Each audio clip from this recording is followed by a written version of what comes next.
La soirée est à vous, donc vous allez pouvoir poser toutes les questions que vous voulez leur poser, mais peut-être avant de lancer le débat, François, je sais que c'est au départ une nouvelle, A New Girlfriend.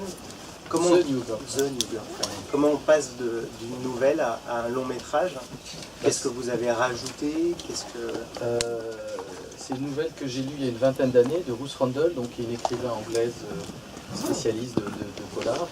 Et donc j'ai lu cette nouvelle il y a une vingtaine d'années. À l'époque, j'avais essayé de l'adapter en court-métrage, parce qu'elle fait une quinzaine de pages. Et à l'époque, j'avais pas trouvé l'acteur, je ne connaissais pas encore Romain Doris, et j'avais pas trouvé le financement. Donc j'avais abandonné, mais j'avais quand même toujours cette histoire en tête. Donc ça m'a mis du temps pour savoir comment l'adapter, parce que la nouvelle en fait est assez différente. Elle se termine par un meurtre, puisque dans la nouvelle, Claire tue Virginia. Et moi en fait je me suis rendu compte très vite que je ne voulais pas terminer par un meurtre, mais que je voulais vraiment raconter une histoire d'amour et donner la chance à ces deux personnages de vivre leur histoire et voilà, de terminer comme ils terminent à la fin. Comme dans un conte de fées, ils se marièrent et eurent beaucoup d'enfants. Donc voilà, ça m'a pris un peu de temps pour savoir comment l'adapter. Donc le gros changement que j'ai fait, c'est par rapport à cette fin et aussi par rapport au début, où il n'y a pas l'histoire du deuil, qui n'existe pas. Il n'y a pas l'histoire du deuil n'existe pas dans la nouvelle, mais pour moi, je pense que c'était important pour qu'on rentre dans l'histoire et qu'on comprenne pourquoi le personnage commence vraiment à se transformer. Est-ce que vous... Bonsoir. Question pour la film. Une question pour Romain. Comment vous êtes préparé du coup pour le rôle? Je suis passé par la physique, par évidemment l'exercice de marcher en talons et que ça devienne le plus naturel possible, quoi, qu'on ne sente pas trop l'effort. Et pour ça, il faut un petit moment quand même. Et voilà, j'ai travaillé avec une danseuse qui me faisait répéter plein de mouvements complètement naturels, banals de la vie quotidienne, avec toujours une concentration de laisser tout parler la femme en moi. Enfin, c'est un truc qui est au départ petit, je pense qu'on a tous, que moi j'ai déjà croisé quand je jouais des rôles. Et là, d'un coup, c'est comme une porte que j'ouvre un peu plus et je fais confiance à cette note. Et puis je me libère et voilà, mais tout en travaillant physiquement des exercices. Ouais, c'est comme du sport, enfin une discipline sportive de la femme, quoi, enfin, d'une espèce de femme. Et tout ça dans le plaisir et la joie. C'était pas, il y a jamais eu j'ai jamais eu peur de perdre confiance, quoi. Je savais qu'il fallait être patient et que voilà. Et puis on se voyait aussi avec François pour des essayages de costumes à intervalles Oui, il fallait trouver le look du personnage, parce qu'il y a une vraie évolution entre le début et la fin. Et puis souvent les hommes qui se travestissent sont dans des idées très stéréotypées de la féminité. Donc au début, vous avez vu, il n'est pas terrible. Il porte les habits de sa mère, de sa femme, et puis petit à petit, le personnage trouve un peu son look et évolue vraiment. Donc tout ça, c'était un travail, je pense, qui a aidé Romain aussi pour trouver le personnage. Du coup, vous avez rencontré des travestis Non, j'ai regardé des documentaires, on en parlait avec François, par exemple, il y en a un qui est très bien de Chantal Poupeau, qui s'appelle Crossdresser, sur des hommes qui font ça dans Paris, dans quelque chose de très, enfin, une manière de filmer qui est très naturelle, très, très concrète. Donc on voit ces hommes qui vont dans un endroit en scooter, qui montent des escaliers, ils arrivent, il y en a c'est des chambres de bonne, enfin, c'est souvent caché. Et donc on voit leur rituel et leur préparation, comment c'est important pour eux, etc. Et comme elle va vraiment loin dans l'intimité, j'avais pas besoin ensuite de voir quelqu'un en face de moi qui allait me raconter sa vie. Je préférais, après avoir des images moi en tête plutôt de femmes, d'actrices dans des films vers lesquels j'avais envie d'aller. Mais en tout cas, j'avais pas envie de rencontrer de gens, ni de voir des acteurs qui avaient fait le même... Enfin, j'avais vu Tootsie, j'avais vu Laurence Anyways, mais j'avais pas envie de voir d'autres exemples d'acteurs qui faisaient ça pour des films. Et oui, j'avais pas envie d'avoir des témoins trop... Je sais pas, peut-être qui prendraient trop de place dans mon imagination, je sais pas. Je voulais garder un truc personnel. Je partage pas Virginia. Oui. Non, je voulais juste savoir pourquoi ce thème. Alors quel thème? Parce qu'il y a beaucoup de thèmes dans ce film. Bah, du coup, le thème des hommes qui se travestissent. Pour moi, c'est pas un film sur le travestissement en fait. Le travestissement, c'est un prétexte. Le sujet du film, pour moi, c'est l'émancipation. C'est un film sur la liberté, sur quelqu'un qui trouve son identité, qui trouve son genre, enfin qui choisit son genre. C'est quelqu'un qui essaye de sortir du genre et de la place qu'on lui a donnée. Donc c'est ça qui m'intéressait. Et d'une certaine manière, ça ressemble à d'autres films que j'ai pu faire. Même un film comme Jeune et Jolie, c'est aussi l'histoire d'une jeune fille qui essaye de sortir du milieu bourgeois alors qu'il prend un chemin très bizarre, un peu comme Romain, mais c'est des personnages qui à la fin trouvent leur véritable identité.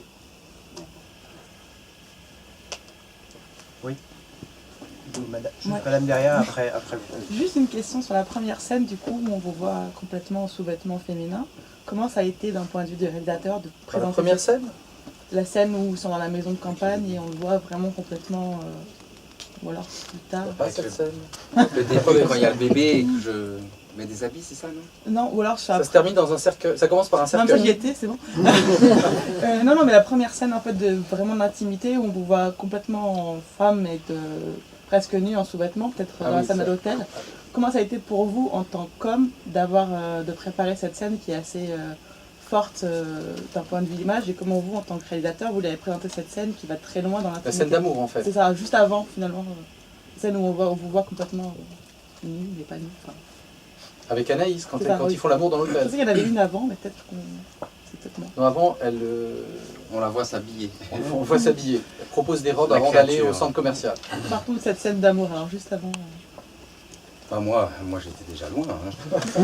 C'est arrivé vers la fin du film, on était déjà. J'étais vraiment le personnage. J'avais pas beaucoup d'appréhension, en tout cas pas différente de celle que je peux croiser en tant qu'homme, c'est-à-dire ma pudeur personnelle. Ensuite, c'est vrai que j'ai pensé à un moment, je me suis dit, tiens, comment dois-je entreprendre Mademoiselle Claire? Est-ce que je dois faire comme si vraiment, tu sais, je ne sais Ouais. plus si on en avait parlé, mais est-ce Sur que les je gestes. l'embrasse un peu viril? Est-ce que je laisse aller un naturel masculin à ce moment-là? Ou est-ce que j'essaye de faire encore une délicatesse peut-être de femme? Et je pense que finalement on l'a fait Assez spontanément, naturellement. naturellement. Ouais, C'est- encore une C'est fois. toi qui mène le jeu quand même. C'est toi qui dirige. Ouais. Je crois que c'était plus compliqué la scène pour Anaïs. Parce que le personnage de Claire est complètement dans la confusion à ce moment-là. Elle est un peu paumée, elle ne sait pas avec qui elle fait l'amour. En fait, il y a une perte de repère totale. C'est pour ça qu'à la fin, elle lui dit je peux pas, t'es un homme. Enfin bon, elle ne sait plus avec qui elle est en train de faire l'amour. Donc c'était surtout pour elle. Pour le personnage de Virginia, il y a une espèce d'évidence. Parce que lui, très vite, il sait ce qu'il veut devenir. Et ça passe au-delà du sexe. Voilà, c'est sa nature. Mais les sous-vêtements, j'adore. Hein. Vous avez beaucoup de chance. Monsieur? Oui, est-ce que pour vous le personnage le plus important c'est David ou Claire en fait?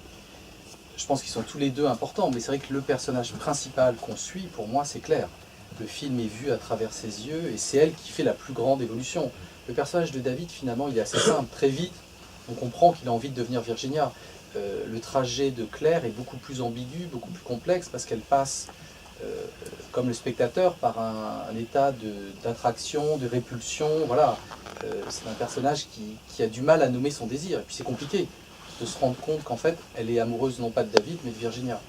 Donc le film suit vraiment le parcours du personnage de Claire, je pense. Mais Virginia lui permet de se révéler et aussi d'assumer une part de féminité en elle. Parce qu'elle a une vraie évolution, elle aussi. D'ailleurs, Claire, dans le film, elle a un début de travestissement. Elle se met C'est vrai. un col plutôt des affaires masculines pour rencontrer Virginia. Elle est androgyne. hein. Androgyne, oui. Plus androgyne, mais Elle se cherche aussi dans Non, moi, ce que j'ai essayé de montrer, c'était aussi par rapport à son amie Laura qui meurt, parce que cette histoire est quand même très importante, c'est elle s'est développée dans l'ombre de son amie, qui est une jeune fille plus épanouie, c'est celle qui séduit les garçons, on voit ça au début du film. Et donc elle est un peu dans l'ombre, et finalement elle va se réveiller et s'épanouir au contact de Virginia, et Virginia va l'aider à ça.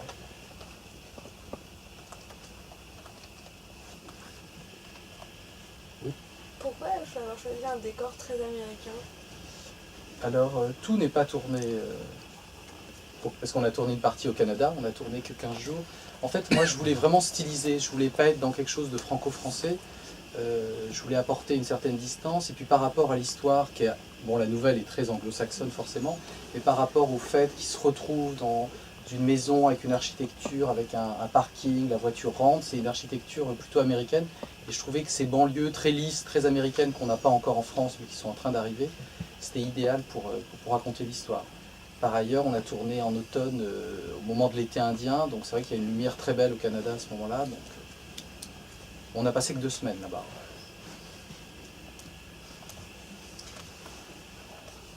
Allez-y. Le personnage de David, du coup, il est fasciné par les femmes, et vous avez toujours donné des rôles très forts aux femmes dans vos films. Pourquoi est-ce que les femmes vous fascinent? Je crois que vous avez demandé, est-ce que vous aussi vous habillez en femme? Oui, les personnages féminins m'intéressent. Au cinéma, c'est vrai que je trouve que les hommes sont plus souvent dans l'action, alors que les femmes, c'est beaucoup plus intérieur, on est plus dans les émotions, les sensations. Et on voit d'ailleurs dans le film, le personnage de Claire vit énormément de choses. Elle ne dit pas grand-chose, elle est souvent spectatrice. Et puis là, ce qui était bien, c'est que j'avais vraiment 2 actrices. Romain est vraiment devenu une actrice sur le tournage.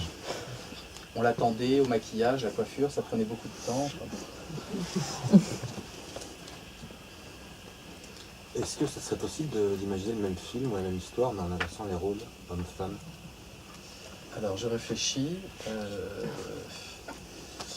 Je pense qu'on accepte en fait, je crois que un des derniers tabous, c'est vraiment les hommes qui se... Parce qu'il y a beaucoup de femmes qui sont masculines, qui s'habillent avec... Il y a plein de filles qui ne se maquillent pas, qui s'habillent en jean, et on leur dit rien, c'est quelque chose qui est accepté. Alors qu'un garçon qui tout d'un coup va se mettre du rouge à ongles ou qui se porte des talons, bon voilà, c'est plus compliqué. Donc l'histoire, je pense, aurait été très, très différente. Je pense qu'il y a une phrase très importante dans le film.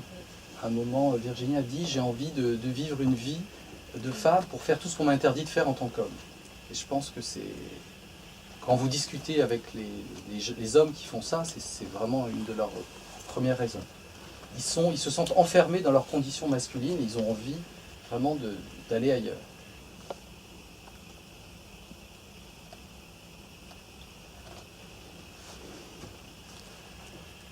Romain a cité tout à l'heure Laurence Anyway. Est-ce que c'est un film qui vous a pas inspiré, parce qu'il y a l'histoire de court-métrage bien avant, mais est-ce que c'est un film qui vous a parlé, touché Oui, c'est un film que j'ai beaucoup aimé, mais quand je l'ai vu, j'étais rassuré, parce que je me suis rendu compte qu'on racontait pas la même chose, parce que Laurence Anyway, c'est un couple qui se sépare, en fait, à cause du travestissement. Alors que mon film, c'est le contraire. C'est un couple qui se crée grâce au travestissement. Donc on raconte pas vraiment la même chose. Et je pense que son film est plus réaliste par rapport à la situation de ces personnes que le mien, qui est quand même très idéalisé et qui tend plus vers le conte. Et est-ce que vous avez changé la fin aussi pour donner espoir dans ces périodes un peu troubles où les gens manifestent C'est possible. Non, c'est vrai, c'est qu'on a... Moi, j'ai écrit le scénario au moment où il y a eu la manif pour tous, contre le mariage homosexuel, contre l'égalité des droits, et je me suis vraiment posé la question comment répondre à ces gens qui sont souvent dans l'ignorance, dans la peur, dans une certaine violence aussi, parce que je pense que ces manifs ont été très agressifs pour beaucoup de gens. Et on s'est posé la question, du coup, comment raconter cette histoire. Et je me suis dit que le meilleur moyen, c'était de ne pas être violent, mais au contraire d'être doux, de ne pas répondre violemment à la violence, et essayer de faire en sorte que le spectateur vraiment rentre dans l'histoire et montrer que le désir, c'est complexe, que la famille, c'est compliqué, il peut y avoir toutes sortes de familles. Et voilà. Après, est-ce que ça va leur parler? Est-ce qu'ils vont venir voir ce film? Je ne sais pas du tout. Je suis très curieux. Oui. Je vais demander à Romain Duris, qu'est-ce qui vous émeut dans le personnage de Virginia? Son combat, hein, enfin, je veux dire, tout le mal qu'elle se donne pour essayer d'être différente et pour trouver un endroit où elle est calme, enfin, c'est-à-dire accepter sa féminité et y arriver. Moi, je trouve ça bouleversant, les témoignages des gens que j'ai donc vus dans les documentaires, tout ce qu'ils mettent en action pour arriver à un endroit où ils sont bien, quoi, où ils sont calmes et où ils peuvent aussi avoir un peu de bonheur. Mais en tout cas, on sent qu'ils sont à un endroit privilégié et solitaire où ils se sentent bien. Ça me touche. Une forme de renaissance, en fait. Oui, de renaissance, oui. Mais c'est vrai que moi j'avais envie beaucoup d'apporter de l'émotion. Même dans le scénario, il y avait des scènes qui étaient peut-être plus drôles que finalement ce qu'on a fait. Parce que à chaque fois j'avais envie d'amener du cœur, moi. Comme si... J'étais d'accord. Hein. Ouais, non, bien sûr, mais comme si... Non, c'est vrai que par exemple la scène de la boîte de nuit n'est pas censée être émouvante en fait. Et voilà, et avec la chanson, avec aussi le travesti qu'on a pris, parce qu'au début on voulait prendre un travesti plus caricatural, parce que dans ces boîtes en général c'est des mecs qui en font vraiment des tonnes. Et le fait d'avoir trouvé ce garçon qui est assez beau, où il y a une vraie ambiguïté, du coup ça a apporté une émotion. Et Romain l'a joué vraiment comme ça, enfin il a été naturellement ému par la scène, et ça c'est... Ouais, parce qu'avec l'émotion, on sent que c'est important, quoi. Que c'est pas léger, que c'est pas... On n'est pas en train de faire une farce, quoi. Mais même après, quand vous dansez, enfin, la scène de la danse, elle est très émouvante. Enfin, moi, c'est la scène qui m'a le plus... C'est-à-dire que tout d'un coup, dans cette scène, les deux personnages, il n'y a pas de jugement, ils sont dans une bulle, libre, voilà, ils sont complètement libres, personne ne les juge, on les accepte, ils ne se posent pas de questions. Et c'était important d'avoir cette scène au milieu du film, c'est le cœur du film. C'est comme un endroit idéalisé où tout le monde est accepté, toutes les différences. Bon, c'est pas la vraie vie, hélas, mais c'est un moment un peu suspendu. Ça marche bien, en tout cas. Je tenais à vous le faire. J'ai une question pour François. Là, donc vous allez rentrer en promo. On y est déjà. Bah, on y est là. C'est-à-dire que on est dans un contexte politique difficile pour les questions de genre. Absolument. Est-ce que vous appréhendez un petit peu la façon dont vous allez être critiqué par... Pour l'instant, ça se passe bien. En tout cas, on a fait une tournée en province. Je suis même allé en Russie présenter le film. Et ça s'est très bien passé. C'est-à-dire, par exemple, en Russie, bon, alors, à mon avis, c'est un public cinéphile aussi qui vient voir ce genre de film, mais ils étaient intéressés. Ils ont vraiment vu, comme eux, ils sont énormément dans le symbolique, ils sont passés outre l'idée du travestissement, ils ont vraiment vu un film sur la liberté, sur le fait vraiment de s'émanciper, et forcément, ça les touchait. Après, en France, pour l'instant, ça se passe bien. Mais après, on va voir. Vous n'avez pas eu la chance de faire une promo avec... va pas être très bonne.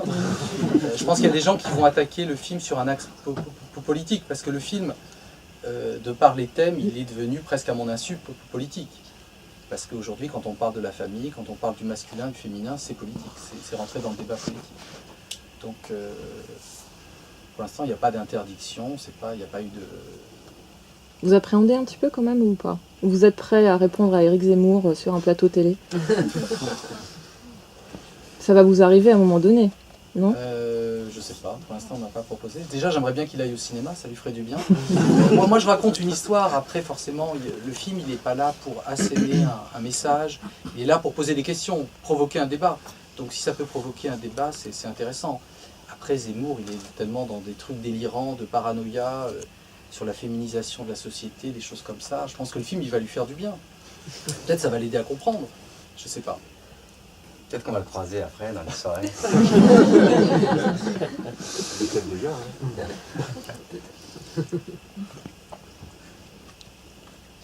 Mais je suis prêt, oui, s'il faut, je suis prêt à débattre. Et sinon, le choix de Romain, alors c'est une question qu'on a dû vous poser 50 fois, mais quand on connaît sa filmographie, on voit il a un truc très masculin quand même. Il est poilu. Et puis il a joué des rôles de séducteur. Et quand on regardait les réseaux sociaux, quand vous apparaissez au Grand Journal, c'est une question qui revient, mais Romain Duris, quoi. Donc, est-ce que vous voulez être posé? Moi, j'avais lu une interview de Romain dans laquelle il disait qu'un de ses rêves, c'est de jouer le rôle d'une femme. Donc, je savais déjà qu'il y avait un terrain possible. Alors, c'est vrai que j'ai vu d'autres acteurs français, et donc on les a maquillés, on les a coiffés, on leur a mis des talons, et la plupart se sentaient très mal, et le seul qui était vraiment à l'aise et qui prenait son pied, qui s'amusait, c'était Romain. Donc ça a tout de suite été une évidence. Et puis quand un acteur a du désir pour faire un rôle, c'est presque déjà gagné. Donc ça se fait très naturellement. Mais moi je l'avais remarqué quand même dans des films, dans le film de, je ne sais pas si vous aviez vu le film de Christophe Honoré, cette fois Cécile Cassard, où il chantait une chanson en slip de... Lola Anouk-Aimée, déjà il montrait une part de féminité, on sentait. Puis c'est un acteur très physique. Il joue avec son corps, oui, tout à fait. Absolument. Bon, après, c'est vrai que le budget évidation a été lourd sur le... C'était douloureux. Voilà, très douloureux. Et c'est pour compenser, donc maintenant il a une barbe, il a laissé tout repousser. Et Conchita Wurst. Pourquoi vous avez une femme, justement? Pourquoi Parce que je pense pour un acteur c'est magique d'avoir une transformation comme ça radicale. Je veux dire, sur le plateau on ne me reconnaissait même pas. Les gens qui venaient faire de la figure sur le film ils ne me reconnaissaient pas. Donc ça, la transformation physique elle est hyper agréable à vivre. Et de faire un pas comme ça, un très grand pas, puis finalement de jouer des choses totalement banales et réelles et naturelles, comme un homme, quoi. C'est assez magique, quoi. On a l'impression d'être un super-héros, mais dans un quotidien totalement... Quand on vous voit habillé comme ça, quand on vous voit habillé en femme, vous faites super fin, physiquement. Il avait maigri, hein. Oui, simplement. Non, ça m'aidait d'être un peu mince, ouais. Il a des belles jambes, hein, ça se voit aussi en Mais en femme, c'est surprenant, C'est une réussite. Hein. Virtuel également dans la façon d'embrasser, la façon de caresser comme une femme, c'est assez impressionnant. Mais après, oui, je pense que... Je crois que je l'ai déjà dit, hein, oui, que vraiment en jouant des hommes, parfois, moi, il y a des choses, des sensations que j'identifie en moi féminines. Par exemple, dans les émotions, dans la sensibilité, il y a plein de trucs que, en tout cas, qui n'est pas compliqué pour moi d'imaginer que c'est féminin.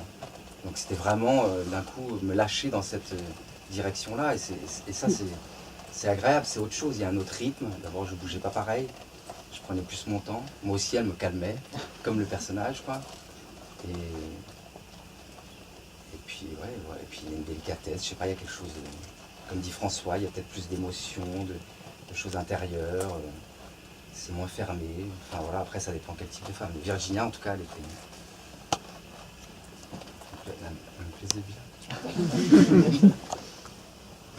Est-ce que vous pouvez nous parler du personnage de Raphaël Personnaz en fait, Le du dindon point de vue de la farce. narration, l'utilité dramaturgique de ce personnage? Oui, il est important. En fait, ce qui est important dans son personnage, c'est que pourquoi Claire ne lui dit pas?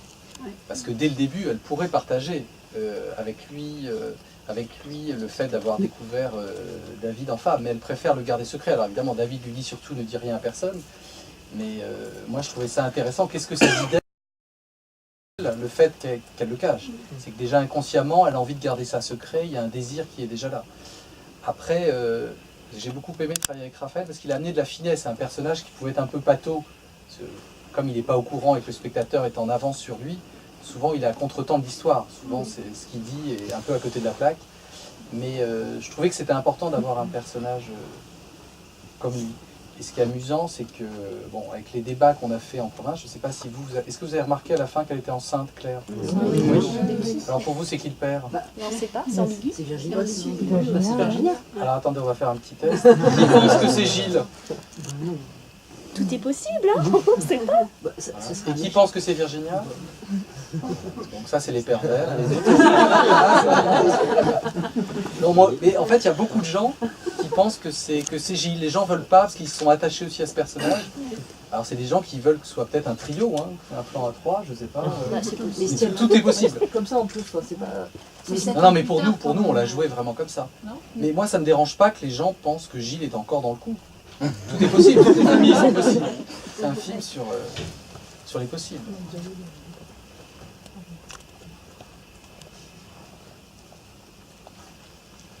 Une dernière question pour Romain. Est-ce que ce soir vous êtes en sous-vêtements d'homme ou pas? Non, d'homme, non. Là, je peux pas. Virginia, je peux plus la... Sur le tournage, parfois, je gardais un peu le rouge aux ongles. Ah oui, parce que j'avais envie qu'elle reste avec moi le soir, quoi. Mais une fois que c'est terminé, à la fin du film, j'étais là à demander encore des scènes, des bouts de scène, mais une fois terminé, c'est terminé. Enfin, pour moi, c'est terminé. Elle vous manque pas un peu? Si je te propose la suite, tu le fais? Ah si, je fais direct, bien sûr. Virginia 2. Et elle vous manque pas, ouais? Elle vous manque pas un peu, Virginia? Si, elle me manque, ouais, c'est ce que je dis, ouais. Qu'est-ce qu'elle ça va, enfin, j'ai pas besoin d'être consolé, quoi. Ça va, j'en fais mon affaire. Hein. Mais ce travail, ça vous a appris quelque chose sur vous? Ça m'a fait prendre conscience d'aimer les risques et puis de se faire un peu plus confiance. Voilà, c'est toujours un métier, moi je trouve, où le doute est important, et là, que ça fonctionne, on ne sait pas encore. Oui, on peut dire que quelque part ça fonctionne, donc ça me fait croire un peu plus en. C'est pas une recette, mais un truc où je me dis, bon, quand on risque des choses, ça peut marcher. Donc voilà, c'est pas que j'ai plus confiance en moi, mais j'ai joué un mec depuis, un homme très viril, et j'ai plus composé que d'habitude, qu'avant. Peut-être que grâce à Virginia, je cherche naturellement à composer encore plus. Peut-être presque parce que sinon j'aurais peur de m'ennuyer aussi. Peut-être. Donc ça c'est ça vient d'elle.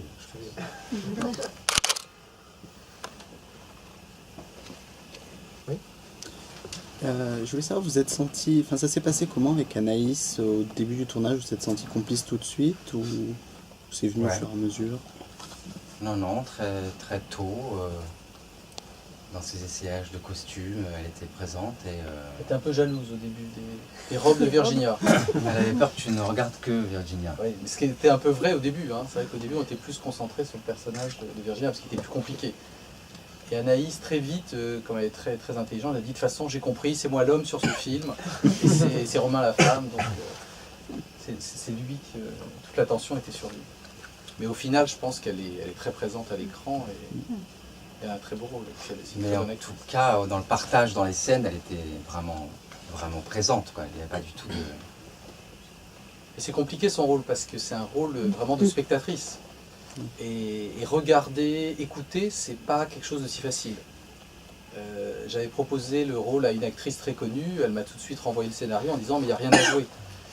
Et Anaïs, elle a dit au contraire, il y a tout à jouer, il y a tout à créer. Et je pense que c'est une grande actrice, elle va vraiment faire beaucoup de films. Justement, je rebondis là-dessus. Par rapport à ce personnage, vous disiez que le personnage d'Anaïs, donc Claire, était assez spectateur, très intérieur, constamment dans le doute, en perte de repère. Et là, vous parlez justement du scénario qui a été proposé à des actrices. Quelle est la part de ce qui était écrit et la part de guidage au moment du tournage La part de guidage auprès de la comédienne pour l'aider à savoir peut-être l'état émotionnel dans lequel il est c'est la direction d'acteur. C'était assez simple parce que en fait, Anaïs était objectivement spectatrice de Romain Duris en train de devenir une femme. Donc elle avait juste à s'abandonner aux situations. Et après être capable d'écouter, de regarder. Et elle-même, je pense qu'elle était naturellement fascinée de voir Romain dans le rôle. Donc ça se confondait avec ce que vivait en tant qu'acteur et ce que vivaient les personnages. Il y avait quelque chose presque de documentaire, quoi. Vous avez des personnages qui sont très subversifs. Qu'est-ce qui vous intéresse dans la subversion, justement? Je ne sais pas s'ils sont subversifs. Les situations qui sont subversives. Les personnages, non. Moi, je crois que c'est des personnages qui se cherchent. Et après, ce qui m'intéresse, c'est de montrer des personnages qui prennent des parcours différents, qui ne sont pas dans la norme. Voilà. Mais quand je fais un film comme Sous le sable avec Charlotte Rampling, c'est aussi un personnage qui a besoin de passer par la folie pour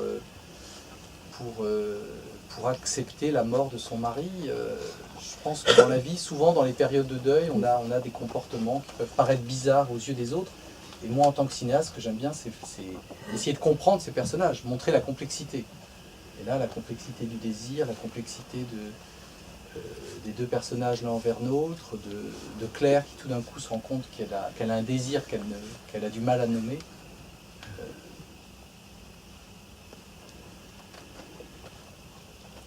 Est-ce que quelqu'un a une dernière question? Oui.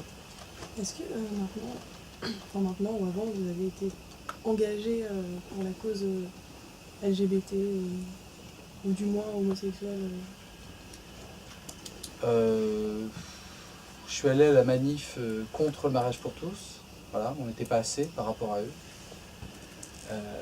Voilà, après, je suis pas engagé. Je pense que ce film est une forme d'engagement, je pense.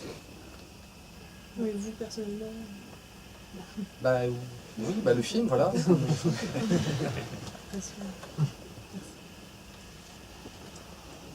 Merci. Merci.